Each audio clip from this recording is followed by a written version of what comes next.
নমস্কার বন্ধুরা, আমি বিপ্লব সুরিয়া কিচেন থেকে আবারও চলে এসেছি একটা নতুন রেসিপি নিয়ে। আলু কাঁচকলা দিয়ে পোনা মাছের পাতলা একটা ঝোল। চলো কীভাবে বানাই শুরু করি। তো দেখুন বন্ধুরা, এখানে দুটো আলু আর দুটো কাঁচকলা নিয়েছি। এই আলু আমি এখন কেটে নেব। তো দেখুন বন্ধুরা, এখানে কাঁচকলা আর আলু হচ্ছে আমি এইভাবে কেটে নিয়েছি লম্বা লম্বা করে। আর এখানে নিয়েছি দুটো টমেটো কুচিয়ে নিয়েছি, একটা পেঁয়াজ কুচিয়ে নিয়েছি বেশ বড় সাইজ। আর এখানে নিয়েছি 4টে মতো কাঁচা লঙ্কা, আর নিয়েছি হচ্ছে 1 চা চামচের মতো আদা বাটা আর ধনে পাতা। আর কি কি মশলা লাগবে সেগুলো সব আমি দেখাবো, আর কতটা কোয়ান্টিটি দেবো সেগুলো আমি সব বলে দেবো, ঠিক আছে? তো এখন আমি আলুর মধ্যে শুধু জাস্ট হলুদ মাখাবো, কারণ কি এটাকে আমি ভেজে নেব।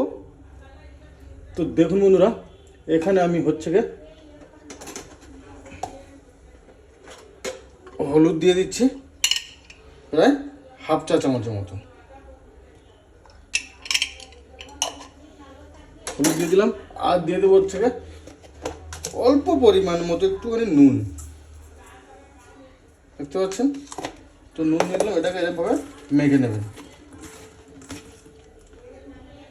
বন্ধুরা। জাস্ট আমি খালি একটু মেখে নিয়েছি, এটা বেশি ম্যারিনেট করার দরকার নেই, হালকা খালি ফ্রাই করে নেবো আমি, ঠিক আছে? দেখুন বন্ধুরা, তো এখানে আমি হচ্ছে পোনা মাছ নিয়েছি।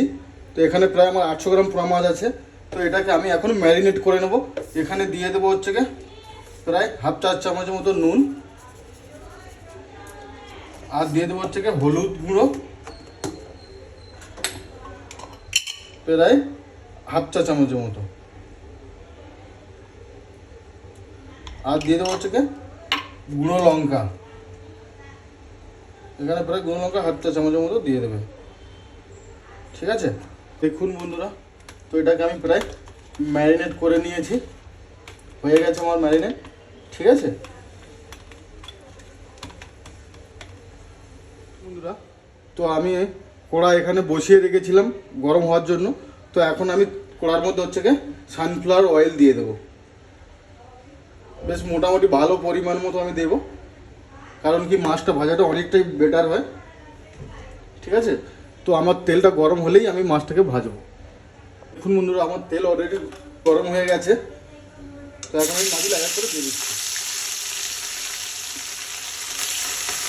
আস্তে আস্তে দেবেন। আপনারা যখন ভাজবেন একটু আস্তে আস্তেই দেবেন, নাহলে কিন্তু তেল অনেকটা ছিট যাবে, আপনাদের হাতে চলে আসবে।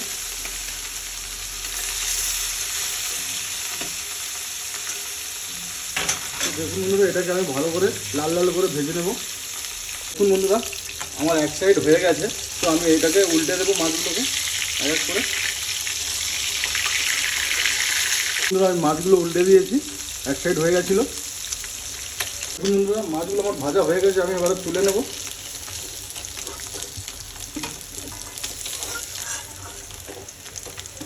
বন্ধুরা, আমার মাছগুলো ভাজা হয়ে গেছে। এই তেলেই হচ্ছে আলু আর কাঁচকলাটাকে ভেজে নেব।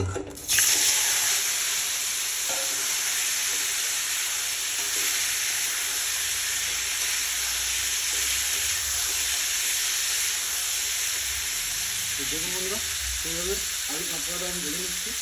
দেখুন বন্ধুরা, তো আমার আলু আর কাঁচকলাটা মোটামুটি ভাজা হয়ে গেছে, বেশি ভাজা হবে না, মোটামুটি একটা ভেজে নেবেন। এটাকে আমি আবার তুলে নেব। দেখুন বন্ধুরা, তো এই তেলেই এখন আমি হচ্ছে এখানে ফোড়নে দিয়ে দেবো কালো জিরে প্রায় 1/2 চা চামচের মতো। তো কালো জিরে দেওয়ার পরে এখানে যে পেঁয়াজ আমি কুচিয়ে রেখেছিলাম, পেঁয়াজ কুচিটা এখানে দিয়ে দেবো।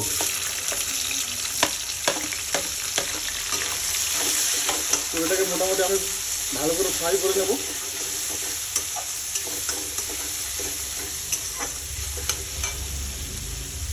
দেখুন বন্ধুরা, তো এখানে আমার পেঁয়াজ প্রায় ভাজা হয়ে গেছে। তো এখন আমি আদা বাটা দিয়ে দেবো এখানে। তো আদা বাটা দিয়ে দিয়েছি, এবারে দেবো হচ্ছে টমেটো কুচি।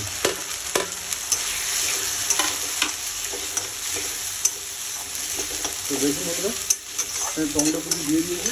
তো টমেটো কুচি দেওয়ার পরে এখানে দিয়ে দেবো প্রায় নুন আমার পরিমাণ মতো। তো নুন দিয়ে দিলাম। তো এটাকে মোটামুটি ভালো করে কষিয়ে নেবো, তাদের জন্য কী হয় টমেটোটা গলে যাবে মোটামুটি ভালোভাবে।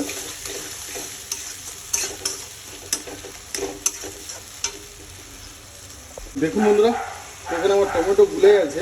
তো এখন আমি এখানে দিয়ে দেবো হাফ চা চামচ মতো হলুদ, আর দিয়ে দেবো হচ্ছে যে গুঁড়ো লঙ্কা হাফ চা চামচের মতো, আর দিয়ে দেবো হচ্ছে যে জিরা গুঁড়ো হাফ চা চামচের মতো।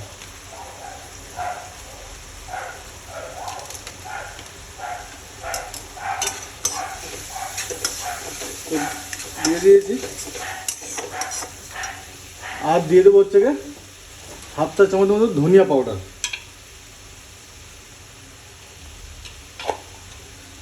তো এটাকে আমি এখন হচ্ছে গিয়ে বেশ মোটামুটি কষিয়ে নেব।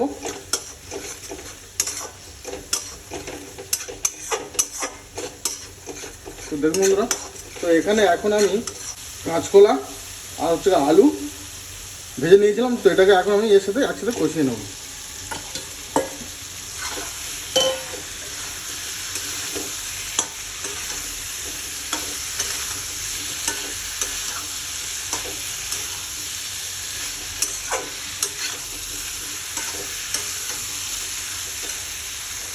দেখুন বন্ধুরা, তো এখানে আমি জল দিয়ে দিচ্ছি।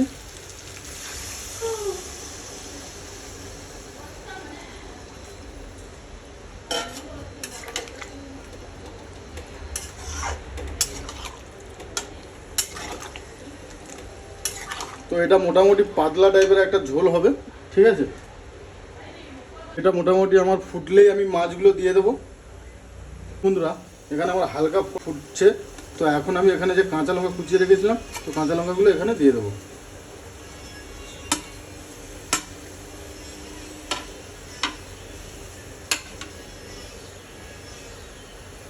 দেখুন বন্ধুরা, এখানে আমার তরকারি ফুটে গেছে। তো এখন আমি মাছগুলো দিয়ে দেবো এক করে।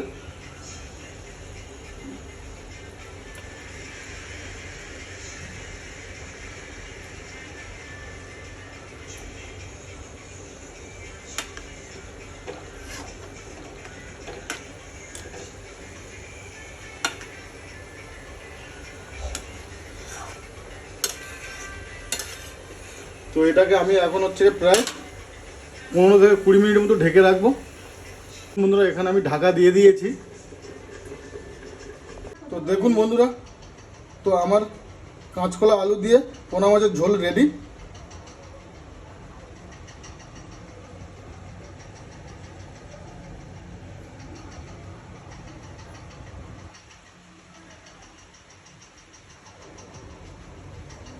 তো দেখুন বন্ধুরা, আমার রেসিপি আপনাদের যদি ভালো লাগে প্লিজ লাইক করো, কমেন্ট করো, শেয়ার করো, আর পাশে থাকা বেল আইকনটা দাবিয়ে দিও। তাতে করে কি আমার ভিডিওটা আপনাদের কাছে পৌঁছে যাবে। আর আমার ভিডিও সম্পূর্ণ দেখার জন্য ধন্যবাদ।